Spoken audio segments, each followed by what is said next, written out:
Okay, guys, our next question is what do you mean by judicial review? Judicial review का क्या मतलब होता है? तो पहले तो क्वेश्चन को समझो। क्वेश्चन जुडिशियल का मतलब था न्याय, ठीक है। रिव्यू का मतलब होता है कि दोबारा से उस चीज़ को विचार करना। जैसे व्यू होता है विचार, रिव्यू जैसे हम कहते हैं यूज़, इस चीज़ को यूज़ किया है मैंने, बट मैंने री यूज़ किया है दोबारा। जैसे मैं कहती हूँ हाँ भी इस चीज़ को मैंने यूज़ कर लिया है, तो फिर मैं किसी चीज़ को री यूज़ करती हूँ, दोबारा करती हूँ, तो वो क्या हो गया, री यूज़।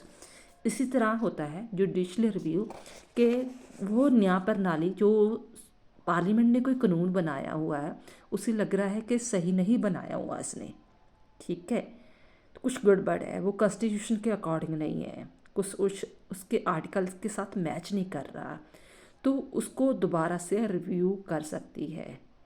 उसे ओके भी कर सकती है, उसे रिजेक्ट भी कर सकती है। Judicial review means that courts review the law made by the parliament.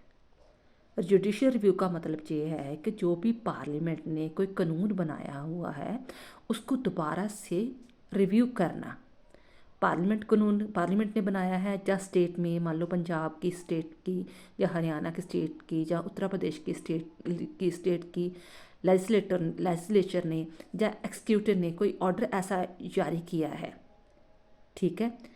कानून कौन कौन बना सकता है? सेंटर में पार्लियामेंट, तो अपनी अपनी स्टेट के जो होते हैं लेजिस्लेचर, वो एक्सिक्यूटिव जिसे हम चीफ मिनिस्टर कह देते हैं वो, ठीक है। जहाँ स्टेट में हो गए executive chief minister and centre में हो गए प्रेसिडेंट हो गए, ठीक है। Order issued by the president and the governor and the ordinance and see whether this are according to the constitution or not. In case these are not according to the constitution, the court can declare these ultra virus। कि अगर parliament ने कोई कानून ऐसा बनाया है, या state की लेजिस्लेचर ने कोई ऐसा कानून बनाया है, या प्रेसिडेंट हो गया या गवर्नर हो गया, उसने कोई ऐसा ऑर्डिनेंस जारी कर दिया है जो कॉन्स्टिट्यूशन के आर्टिकल के साथ मैच नहीं कर रहा, ठीक है, तो उसे कोर्ट जो है अल्ट्रा वायरस डिक्लेयर कर सकती है कि जे आपका जो पॉलिसी है जो लॉ है उसे मैं रिजेक्ट कर रही हूँ। Also, if judiciary sees that any amendment made by the parliament is not according to the constitution, the judiciary can declare that unconstitutional। Amendment होता है कि किसी चीज़ में कुछ चेंज करना, जैसे 370 आर्टिकल मैंने वीडियो अपलोड की हुई है, वो भी अमेंडमेंट की है ना, कि ख़त्म कर दी है कि अभी हमें इस चीज़ की ज़रूरत ही नहीं है।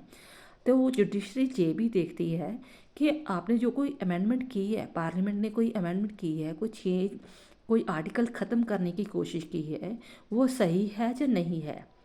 अगर सही है तो इट्स ओके, अगर नहीं सही है तो उसे भी वो अनकॉन्स्टिट्यूशन जो घोषित कर सकती है। वंस अगेन, पार्लियामेंट ने कोई कानून बनाया हुआ है, लेजिस्लेचर ने कोई कानून बनाया हुआ है, प्रेसिडेंट या गवर्नर ने कोई अपना कोई ऑर्डर दिया है, ऑर्डिनेंस जारी किया है, तो सुप्रीम कोर्ट को लग रहा है कि वो कॉन्स्टिट्यूशन के अकॉर्डिंग नहीं है, तो उसे वो इलीगली डिक्लेयर कर सकती है। और सेकंड चीज़, अगर उसे लग रहा है कि कॉन्स्टिट्यूशन ने पार्लियामेंट ने जो कोई अमेंडमेंट जो की है वो कॉन्स्टिट्यूशन के साथ मैच नहीं कर रही, तो उससे भी वो अनकॉन्स्टिट्यूशन कह सकती है। इसे हम कहते हैं जुडिशली रिव्यू।